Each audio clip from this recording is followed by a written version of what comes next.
My name is Liam, and for 15 years, my hands have known the language of wood.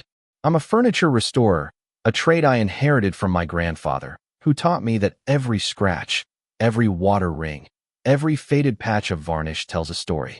My workshop, a converted garage behind our small cedar-shingled house in Port Blossom, is my sanctuary. It smells of sawdust, linseed oil, and time. I've always found a quiet sort of peace in bringing broken things back to life, in sanding away the damage to find the true grain beneath. It's a slow, deliberate process, one that requires patience and a steady hand. I thought I had applied the same principles to my marriage with Alara. We met in college, two people drawn together by a shared sense of wonder. I was studying forestry, she was in communications, and we both believed we could build a world that was both beautiful and meaningful. We bought our little house on a street lined with cherry trees, a street that exploded in a riot of pale pink blossoms every April.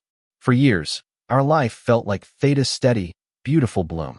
I built my business piece by piece, chair by chair, while she climbed the corporate ladder at Etheria Dynamics, a sleek, modern marketing firm downtown that sold aspirational lifestyle solutions.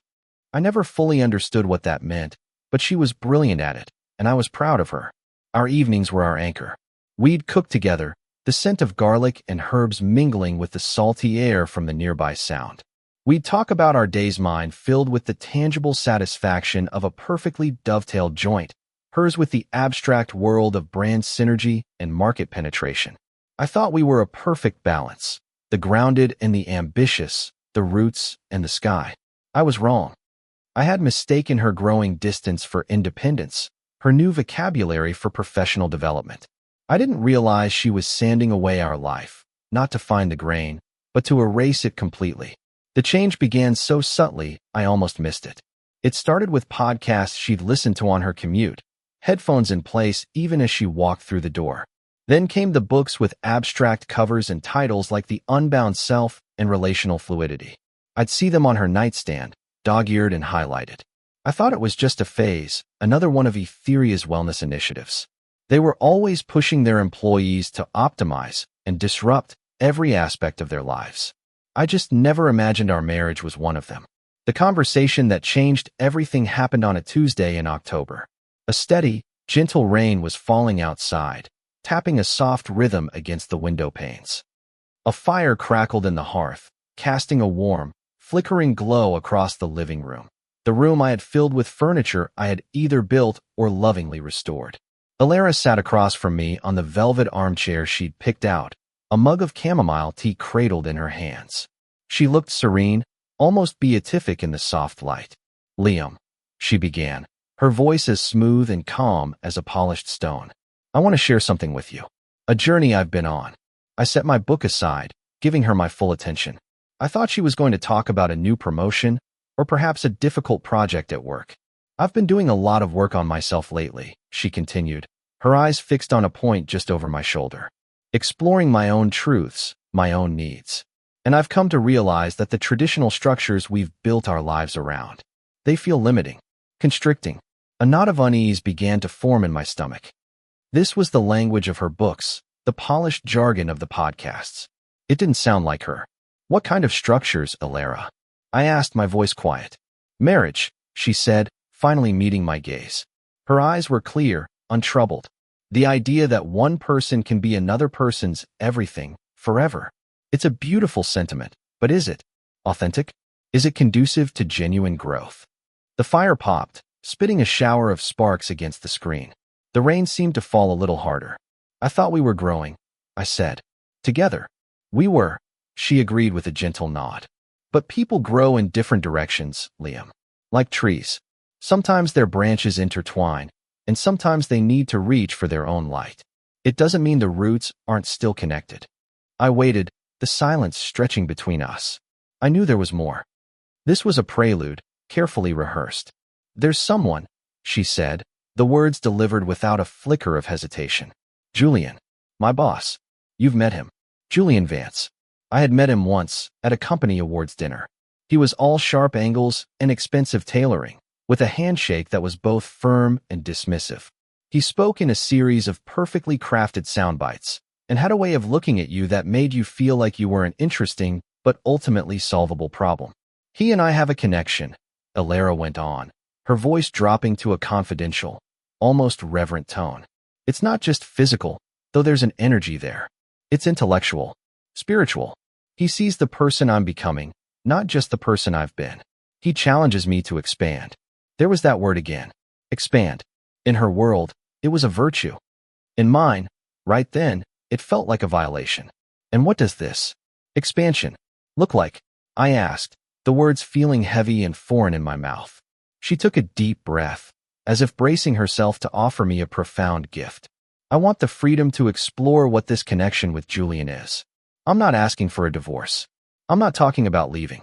I'm talking about evolving our partnership, creating a space where we can both be our most authentic selves, without jealousy or possession, where we can love each other enough to want the other to be truly fulfilled. She looked at me, her expression open and expectant, as if she had just unveiled a masterpiece and was waiting for my applause. She was offering me a choice between two impossibilities. Either I could stand aside and watch her have an affair, or I could join in and call it enlightenment.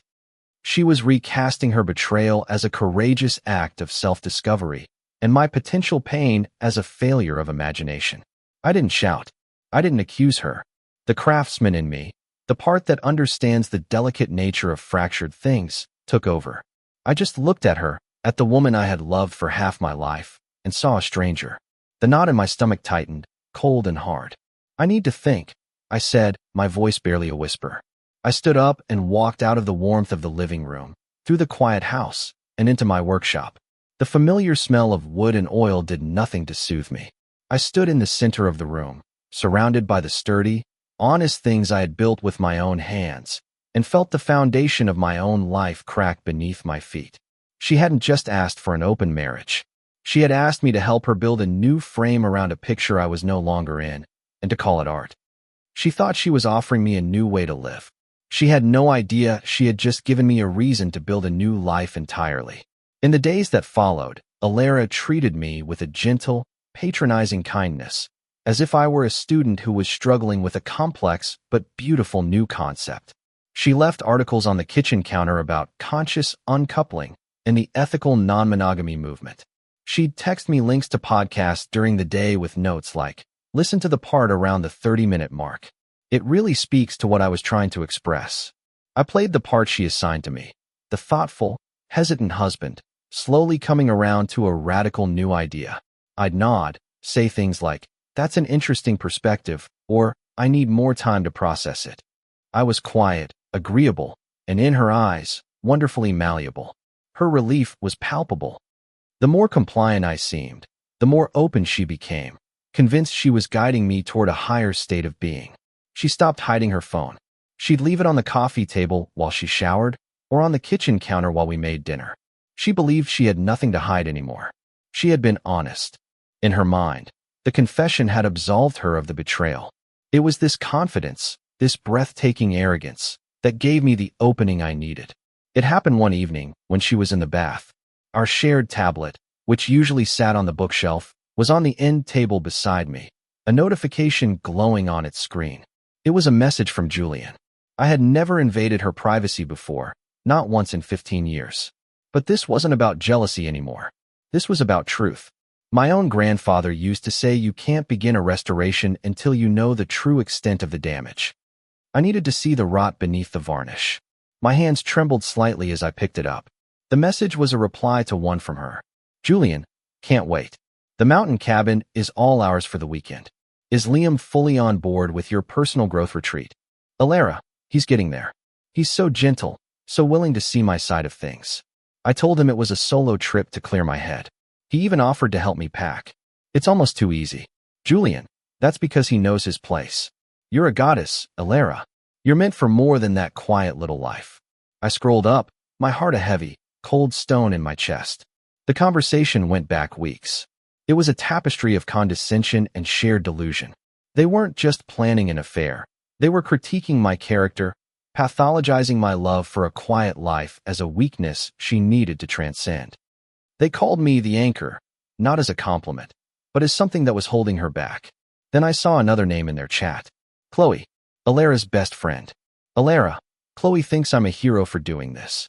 She said she's so inspired by my courage to live authentically. Julian, Chloe gets it. She's one of the evolved ones, too. The phrase, one of the evolved ones, too, snagged in my mind. It was an odd, specific compliment. A few more minutes of searching through older messages, and I found it. A picture of Julian and Chloe, their arms around each other at a bar, dated a month prior. The caption from Julian read, "Expanding with the best." The betrayal wasn't a straight line from Alara to Julian. It was a web. Chloe wasn't her confidant. She was her predecessor, or perhaps a current colleague in this grand experiment. She wasn't cheering Alara on out of friendship. She was validating her own choices, ensuring Alara would keep their shared secret. They had built a small, self-congratulatory ecosystem where loyalty was an outdated concept and my feelings were collateral damage in their quest for self-actualization. I closed the tablet, my breath steady, my mind surprisingly clear. The hurt was immense, a deep, cavernous ache. But beneath it, something else was taking root, a quiet, unyielding resolve. I wasn't an anchor holding her back. I was the foundation she was preparing to dynamite, assuming I'd be buried in the rubble. I didn't confront her. I didn't smash the tablet. I simply put it back on the bookshelf, the screen dark once more. I now knew the true extent of the damage. The next step wasn't to rage or to weep. It was to begin the careful, deliberate work of demolition before the whole house came down on top of me. The first person I reached out to wasn't a lawyer. It was Julian's wife, Catherine Vance. I found her easily enough. She was a landscape architect with a professional website, her portfolio filled with beautiful, serene gardens she'd designed. Her online presence was elegant and understated, a world away from the aggressive branding of Etheria Dynamics. For 2 days, I composed and deleted a dozen different messages. I didn't want to be cruel or vengeful. I just wanted to offer the truth to someone else who was living inside a lie. Finally, I sent a simple, direct email. Dear Mrs. Vance, my name is Liam Hale. My wife, Alara, works for your husband. I have reason to believe they are involved in a relationship that goes beyond a professional one. I have information regarding a trip they are planning for this coming weekend. I am not writing this out of malice, but out of a belief that you have a right to the truth, just as I do. If you wish to speak, you can reach me at this number. Sincerely, Liam Hale. I hit send and felt a profound, solemn sense of crossing a threshold. There was no going back. She replied within the hour. Her message was just as brief. Thank you, Mr. Hale. I would appreciate a conversation. Is now a good time? Our phone call was surreal. There were no hysterics, no accusations. Her voice was low and weary, like a soldier who had been fighting a long, quiet war. I told her what I knew, about the weekend trip disguised as a personal retreat, about the cabin, about the dismissive way they spoke of me. I told her about Chloe and the term the evolved ones. There was a long silence on her end. When she finally spoke, her voice was heavy with a sorrow that seemed ancient. He calls them his circle of expansion, she said. It's a term he invented to make his affairs sound like a philosophical movement. You are not the first husband to be called the anchor, Mr. Hale. But thank you for giving me names. The names are the one thing he always managed to hide. What will you do? I asked quietly. What I have been preparing to do for a very long time, she said. I wish you peace, Liam. And then she hung up. That Thursday, Alara began packing for her solo retreat. She laid out hiking boots and yoga pants, cozy sweaters and thick socks. It was a perfect performance. She even asked for my opinion on which book she should take. The one on mindfulness seems right for a quiet weekend in the mountains, I said, my voice even. She smiled, a bright, grateful smile that made my stomach churn. You're being so understanding about this, Liam. It means the world to me. I just want you to be happy, Alara, I replied. And in that moment, I realized I meant it. I just knew her happiness was no longer connected to mine. It couldn't be. She left on Friday morning, kissing me on the cheek with a breezy, I'll call you tomorrow. Be good. The moment her car disappeared down the street, I went into my workshop. I didn't turn on the sander or pick up a chisel. Instead, I brought in 3 large, sturdy packing boxes from the attic. I went back into the house and began to pack up her life. I worked with the same methodical care I would give a priceless antique. This wasn't an act of rage. It was an act of separation, of drawing a clean, undeniable line. In the first box, I placed her clothes from the closet, folding each item neatly. The power suits for Etheria, the flowing dresses for weekends, the silk blouse she'd worn on our last anniversary. In the second box went the contents of her nightstand and dresser. The aspirational books, the half-empty bottles of expensive perfume, the journals filled with her evolving philosophies. I found a framed photo of us from a trip to the coast years ago, our faces windswept and laughing. For a moment, my hands faltered. I looked at the young man in the picture, so full of easy certainty, and felt a pang of grief for him. I gently wrapped the photo in tissue paper and placed it on top of her journals. The third box was for her office, her laptop, her industry awards, the sleek minimalist stationery. As I worked, the house grew quieter, more spacious. Her presence, which had recently felt like a constant, low-grade pressure, was lifting. With each item I packed, I was reclaiming the space, not just physically, but emotionally. I was taking our shared home and turning it back into my own.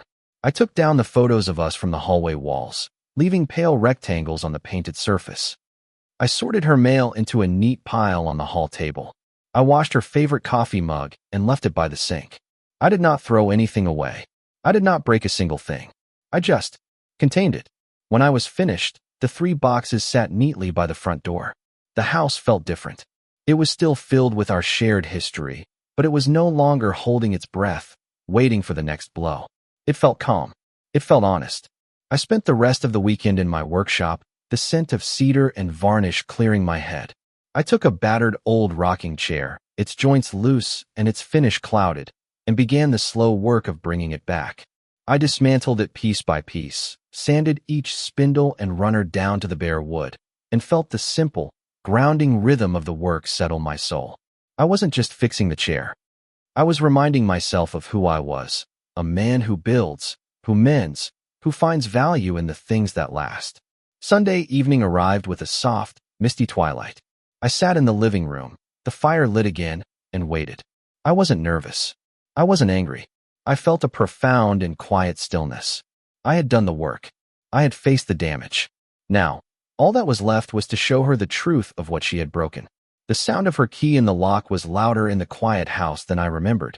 The front door opened, and she stepped inside, pulling a small suitcase behind her. She had a relaxed, rosy glow, the look of someone returning from a restful weekend. "I'm home," she called out, her voice bright. She kicked off her shoes, and then she froze. Her eyes scanned the hallway, taking in the pale, empty spaces on the walls where our photos used to hang. Then, her gaze fell upon the 3 neatly labeled boxes stacked by the door. Alara, clothes. Alara, books and personal. Alara, office. "Liam," she said, her voice small, all the manufactured confidence gone. I walked out from the living room to meet her. I didn't cross my arms or stand in a way that was meant to intimidate. I just stood there, letting the silence speak. "What is this?" she whispered, gesturing toward the boxes. "This is clarity," I said, my voice calm and steady. "You said you wanted to explore, to expand, to create space. I'm giving it to you." Her face, which had been so serene moments before, crumpled into confusion. "What are you talking about?" I thought you were processing. I thought you understood." "Oh, I understand perfectly," I said. "I understand that your solo retreat was in a mountain cabin with Julian. I understand that your best friend Chloe is also one of his evolved ones. And I understand that you refer to me as the anchor you need to cut loose so you can finally be free." Every trace of color drained from her face. She looked from me to the boxes and back again, her mind clearly racing, trying to find a narrative that would fit this new reality. You went through my things." It was an accusation, a desperate attempt to regain moral high ground. "You left the truth out in the open, Alara," I replied. "You were so sure I was too passive or too blind to see it. You didn't hide anything, because you believe you've done nothing wrong. You call it authenticity. I call it cruelty."